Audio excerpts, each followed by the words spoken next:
Bonjour à tous. Aujourd'hui, j'ai le JBL Quantum 650 et je vais vous montrer comment résoudre les problèmes d'appairage Bluetooth sur cet appareil.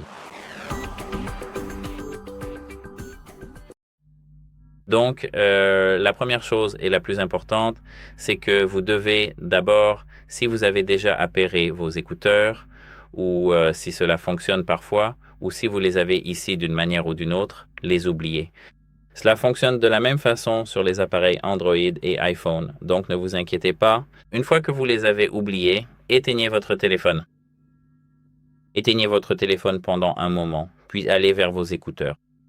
Éteignez-les à l'aide de cet interrupteur et une fois qu'ils sont éteints, retirez la batterie. Vous vous demandez peut-être comment faire. Prenez ceci, je pense ici, retirez cette partie, c'est magnétique.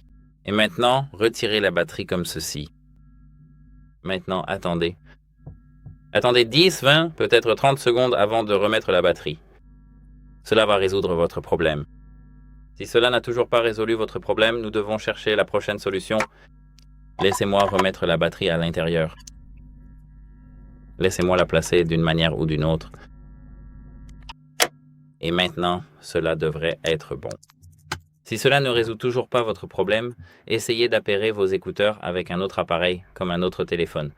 Si cela fonctionne avec un autre téléphone ou un autre appareil, c'est votre téléphone qu'il faut réparer. Maintenant, votre téléphone doit être réparé. Il existe de nombreuses façons de le faire. Et vous pouvez chercher des vidéos à ce sujet sur votre téléphone, probablement sur notre chaîne, car nous avons enregistré presque tous les appareils existants.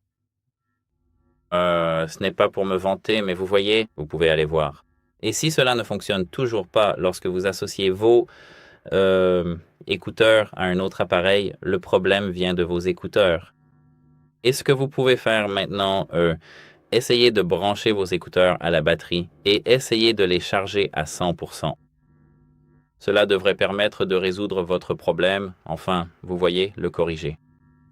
Si cela ne fonctionne toujours pas pour vous, vous devez contacter le support technique de l'appareil pour faire réparer votre problème, car il n'existe aucun moyen, ni physique, ni matériel, ni autre, de le résoudre.